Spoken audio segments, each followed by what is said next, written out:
Prosecution വളരെ വ്യക്തമായിട്ട് കാര്യങ്ങൾ അവതരിപ്പിച്ചിരിക്കുന്നത് സാഹചര്യ തെളിവുകൾ കൊണ്ട് ഈ കേസിൽ അനുകൂലമായൊരു വിധി ഉണ്ടാകണമെന്നാണ്.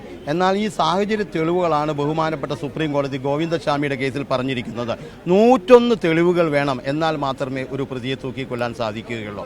അത്തരത്തിലുള്ള 101 തെളിവുകൾ ഈ കേസിലുണ്ടോ എന്നാണ് പ്രോസിക്യൂഷൻ തിരയുന്നതെങ്കിൽ ഡിഫൻസും അതുതന്നെയാണ് തിരയുന്നത്. ഡിഫൻസിനെ അന്വേഷിച്ച് കണ്ടെത്തേണ്ടത് ഈ കേസിൽ 101% തെളിവുകൾ പ്രോസിക്യൂഷൻ ഹാജരാക്കിയിട്ടുണ്ടോ എന്ന ഒരു സാഹചര്യം മാത്രം കൊണ്ട് ഇത് ഒരു ഐ വിറ്റ്നസ് ഉള്ള കേസല്ല, ഒരു സാഹചര്യമോ ഒരു മെഡിക്കൽ എവിഡൻസോ അല്ലെങ്കിൽ ഒരു സാഹചര്യ തെളിവോ പ്രതികൾക്കെതിരായതുകൊണ്ട് ശിക്ഷ വിധിക്കാൻ പാടില്ല എന്നാണ് ബഹുമാനപ്പെട്ട സുപ്രീം കോടതി പറഞ്ഞിരിക്കുന്നത്.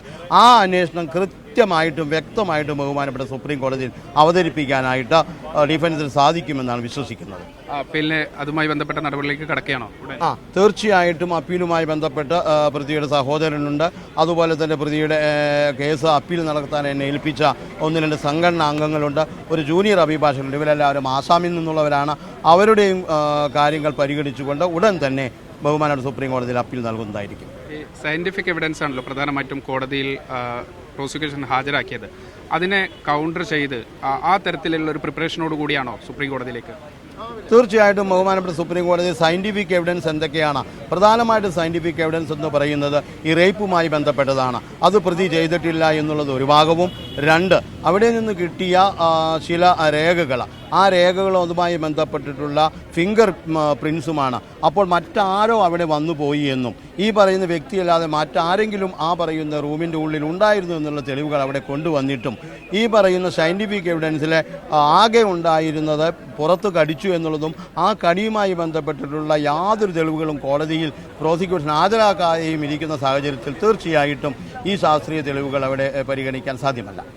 പ്രതിഭാഗം പ്രധാനമായിട്ടും ഉന്നയിച്ചിരുന്നൊരു കാര്യം, ഇത് ഒരു ഡമ്മിയാണ്, പ്രതി യഥാർത്ഥ കുറ്റക്കാരനിലേക്ക് എത്തിയിട്ടില്ല, തന്നെ കുറ്റക്കാരനാക്കുകയായിരുന്നു എന്നാണ്. പക്ഷേ അതിനെ കൗണ്ടർ ചെയ്തുകൊണ്ട് പ്രോസിക്യൂഷൻ ഉന്നയിച്ച വാദങ്ങളൊക്കെ കോടതി അപ്പാടെ അംഗീകരിക്കുന്ന ഒരു സാഹചര്യമുണ്ടായി. അപ്പോൾ സ്വാഭാവികമായിട്ടും അടുത്തൊരു സ്റ്റെപ്പിൽ അതിൻ്റെ ഒരു പ്രതീക്ഷ തന്നെയുണ്ടോ?